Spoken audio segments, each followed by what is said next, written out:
ചെറിയ ഇറിറ്റബിലിറ്റി മെൻസസിന് മുൻപ് സാധാരണമാണ്. എന്നാൽ നീണ്ടു നിൽക്കുന്ന വിഷാദം, അതുപോലെ തന്നെ ഹോപ്പ്ലെസ്നെസ്, സഹിക്കാൻ വയ്യാത്ത രീതിയിലുള്ള സങ്കടം ഇവയൊക്കെ ഉണ്ടെങ്കിൽ അത് ശ്രദ്ധിക്കേണ്ട ഒരു കാര്യമാണ്. ചിലപ്പോൾ അത് പ്രീ മെൻസ്ട്രൽ ഡിസ്ഫോറിക് ഡിസോർഡർ ആവാൻ ചാൻസ് ഉണ്ട്. ഈ 5 ലക്ഷണങ്ങൾ ശ്രദ്ധിക്കുക. പീരിയഡ്സിന് മുൻപ് കടുത്ത വിഷാദവും മൂഡ് സ്വിങ്സും ഉണ്ടെങ്കിൽ അത് മെഡിക്കൽ അറ്റൻഷൻ വേണ്ട ഒരു കാര്യമാണ്.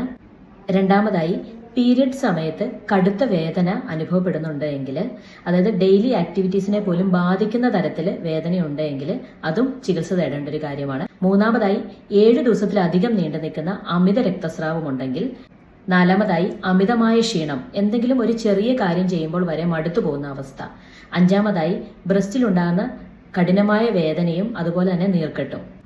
ഈ സിംറ്റംസ് സാധാരണ പീരിയഡ്സ് ഉള്ളവർക്കെല്ലാം വളരെ ചെറിയ രീതിയിൽ കാണപ്പെടുന്ന ഒരു കാര്യം തന്നെയാണ്. എന്നാൽ ഇത് ഇത്രയേറെ അമിതമായ രീതിയിൽ ഉണ്ടെങ്കിൽ അത് തീർച്ചയായും ഒരു ഡോക്ടറെ കണ്ട് പരിശോധിച്ച് വേറൊരു ആരോഗ്യ പ്രശ്നവുമില്ല എന്ന് ഉറപ്പുവരുത്തേണ്ടുന്ന കാര്യമാണ്.